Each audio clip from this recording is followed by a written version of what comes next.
7월 29일 수요일 새벽 말씀을 나누도록 하겠습니다. 오늘 본문은 사도행전 15장 1절에서 11절 말씀입니다. 먼저 본문을 읽어보겠습니다.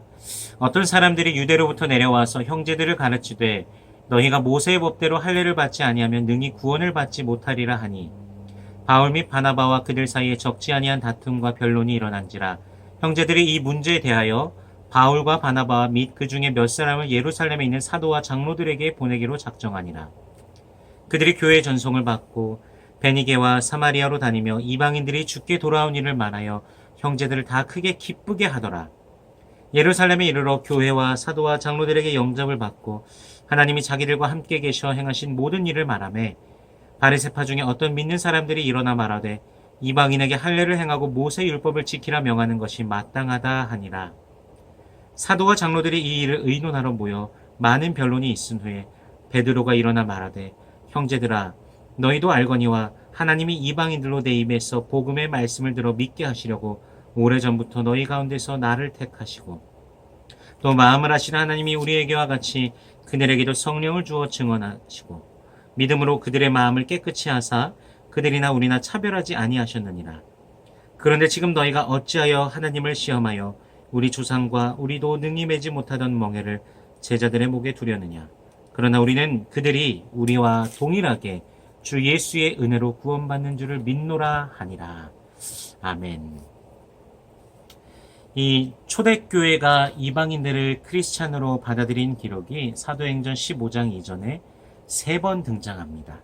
첫 번째는 백부장 고넬료의 이야기, 두 번째는 수리아 안디옥에서의 회심, 그리고 세 번째는 바울과 바나바의 1차 선교 여행입니다.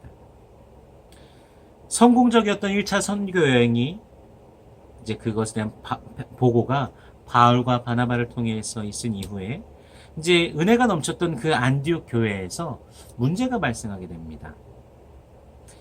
1절에 보니까요. 어떤 사람들이 유대로부터 내려와서 형제들을 가르치되 너희가 모세의 법대로 할례를 받지 아니하면 능히 구원을 받지 못하리라 하니.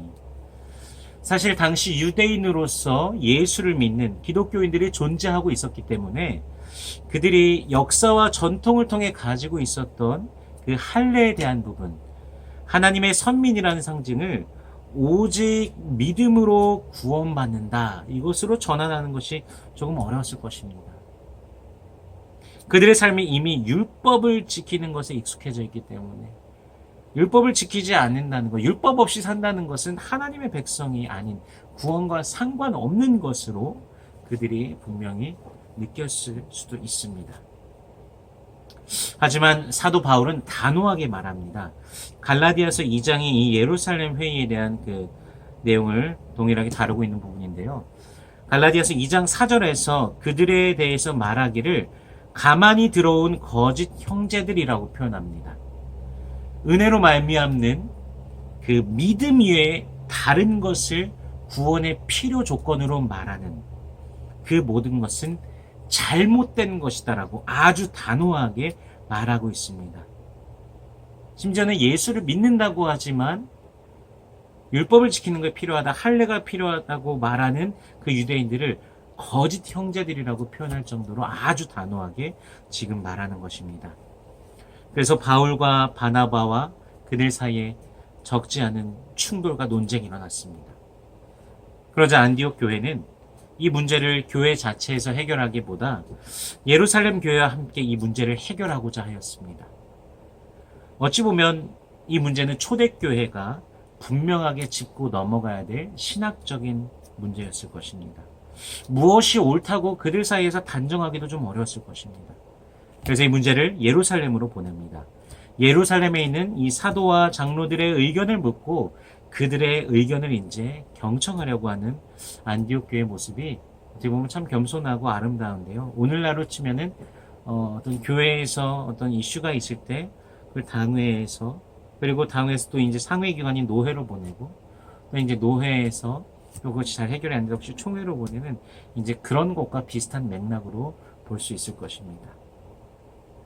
이제 바울과 바나바와 몇 사람이 이제 예루살렘으로 향합니다. 안디옥에서 예루살렘까지의 거리가 일직선으로만 봐도 400km에 달합니다. 그냥 일직선을 달려도 차를 타고 달려도 거의 한 4시간 정도는 가야 되는 거리입니다. 고속도로로 간다고 쳤을 때요. 근데 그 당시는 차도 없는 시대였고 얼마나 오랜 시간을 수고하면서 갔을지 모르겠습니다. 하지만 바울과 바나바는 기꺼이 그 길을 갑니다.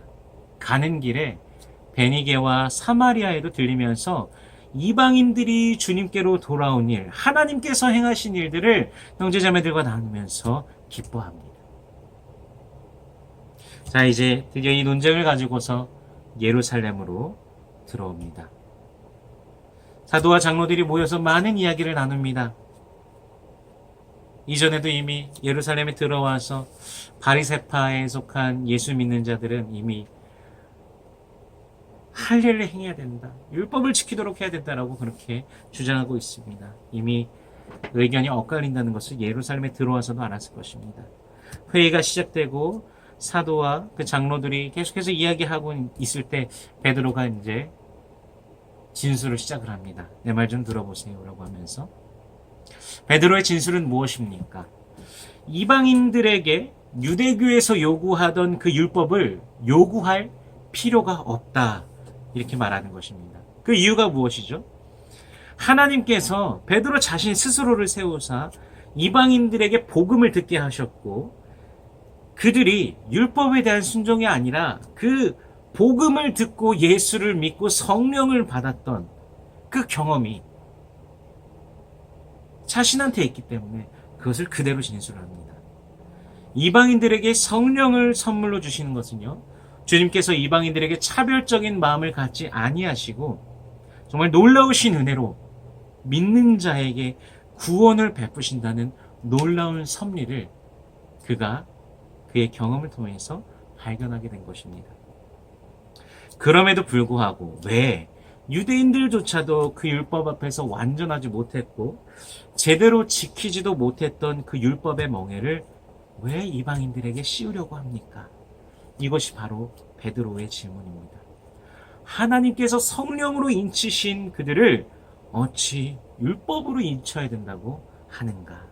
이것이 지금 베드로가 던지고 있는 질문입니다.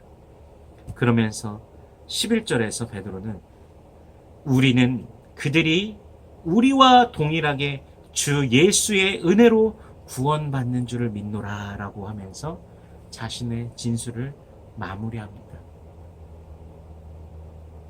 어찌 보면 우리가 지금을 살아가는 우리로서는 이 11절에서 베드로 사도께서 말씀하신 것이 당연히 맞기 때문에 눈에 불을 켜고 주장할 수 있지만 베드로 사도 이곳에서 굉장히 겸손한 마음으로 겸허한 마음으로 제 의견은 이렇습니다 라고 자신에게 역사하신 그 하나님, 자신의 그 사역 속에서 이방인들이 복음을 받아들이고 성령을 받은 그 사건을 말하면서 거기 있는 사람들을 설득하고 그들에게 진술하고 있는 모습을 보았을 때 우리 초대교회 사도들이 참으로 겸허하고 겸손하였구나. 우리 베드로 사도도 그냥 막 목소리를 높이면서 이야 이러는 것이 아니라 겸허하게 이렇게 말하는 모습을 보았을 때 참 아름다운 그 회의의 모습을 볼 수가 있었습니다. 이렇게 초대교회가 이런 신학적인 논쟁을 해결하기 위해 예루살렘에서의 그 회의를 통해 조언을 받고 해결하는 것이 또한 지금 오늘날 우리에게로 좀 적용해 보는 것이 필요하다는 생각이 들었습니다. 어느 교회나 신학적인 부분이나 작은 일에 이르기까지 교회 안에서 의견의 차이가 분명히 발생할 수 있습니다. 그때 교회는 서로 내 말이 맞다고 그냥 무조건 목소리만 높이면서 싸우는 것이 아니라 하나님의 그 말씀을 기준으로 또한 우리 삶에 역사하고 또한 계시는 하나님의 선하신 그 인도하심을 계속 기억하면서 서로를 향해 격려하는 마음으로 대화하면서 기도하면서 해결점을 찾아갈 때 더욱더 주님의 뜻에 합당한 교회로 성장해 가게 될 것이라고 믿습니다. 또한 더욱더 그러한 교회는 더욱더 세상 속에서 복음의 영향력을 아름답게 끼칠 것이라고 믿습니다. 오늘도 여러분에게 허락된 삶 속에서 우리 하나님께서 주신 은혜를 기억하면서 말씀 안에서 복음 안에서 힘차게 살아갈 모든 성도님들을 주님의 이름으로 축복합니다.